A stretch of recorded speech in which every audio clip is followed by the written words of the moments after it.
Welcome back, everyone. Michael here with Offshore Citizen. I'm going to talk to you today about what I would consider to be what we call the two risks in investing. So anytime you're investing, if you are making an investment, you should be aware that these two risks are available, and you should be thinking about them accordingly. So we're going to cover those. This is like very much first principles thinking, right? So this is not, hey, do you have renters? No, that's like very like third order up or whatever. This is going to be very first principles. So I hope you're going to find it quite interesting. And so the context of this is if you're new to investing, you're getting into a situation, maybe you've been good in one investment class, but you haven't explored others. I think it's worth it to understand investing fundamentals that you can then apply to things, okay? And so the question you might ask yourself is, well, what are these two different types of risk, okay?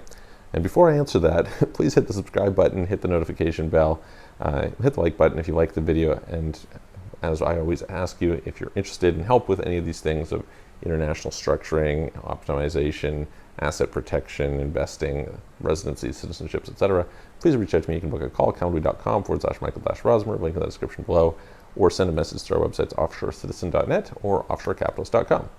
Okay, so what are the two types of risks? So the first type of risk is what we call value risk. Okay, so this is the risk that the thing that you're buying will go down in value. And it's worth understanding that if you have something that is continually increasing in value, you are going to have a much lower risk. I mean, it's just really apparent, right? Here's the mindset. So understanding that value is different from price, okay? So in other words, let's say that you have this value. Price is going to vary around the value.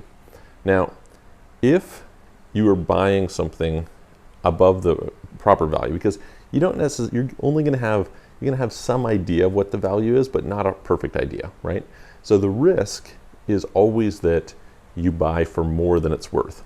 Now, if the value continues to rise, then it mitigates that risk, right? If, on the other hand, the value declines, then that creates more risk, right? So the more that the value is going to decline, the more you need to be buying for below what it's worth. So for example, you want to go buy a new vehicle. Well, vehicles are generally depreciating quite quickly, with the rare exceptions of certain collector vehicles, etc. And so as a result, this is going to mean that you have a value risk associated with what it is you're buying, okay? What's the second type of risk? The second type of risk is timing risk, okay? How does timing risk work? Well, it might be that you're right about the value, but you got the timing wrong, right? Or you might be right. So let's use something like Bitcoin, for example, right? So Bitcoin was peaked at 64,000, then dropped down to 29,000 or so. So from April till whatever it was, June or something.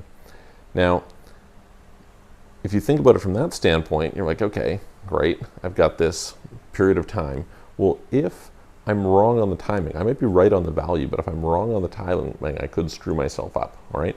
So in other words, let's say that I bought up here, right?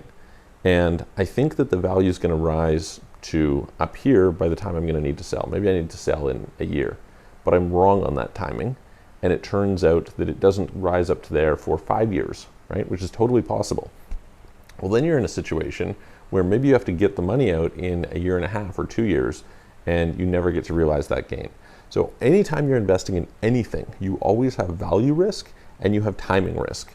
And this is why it's really important to try and figure out some metrics for determining better timing in terms of your entries, and also determining a better analysis of identifying what the future value of something is going to be, or the value trajectory of something is, but also identifying what the value is relative to what you're paying for it today. And if you can kind of work those two things, you're going to do better in investing. So I hope that helps. I hope it gives you kind of an interesting insight that is, I don't see people talking about it in terms of these like two basic fundamentals, but these two fundamentals are always present. And you can apply them therefore in any different particular asset. It's always unique how you apply it, and figuring out what is the value of something is tough, and learning time markets, etc. Some things you might say, well, where is it? This thing doesn't have timing. It does always have timing. There's always some element of timing in there.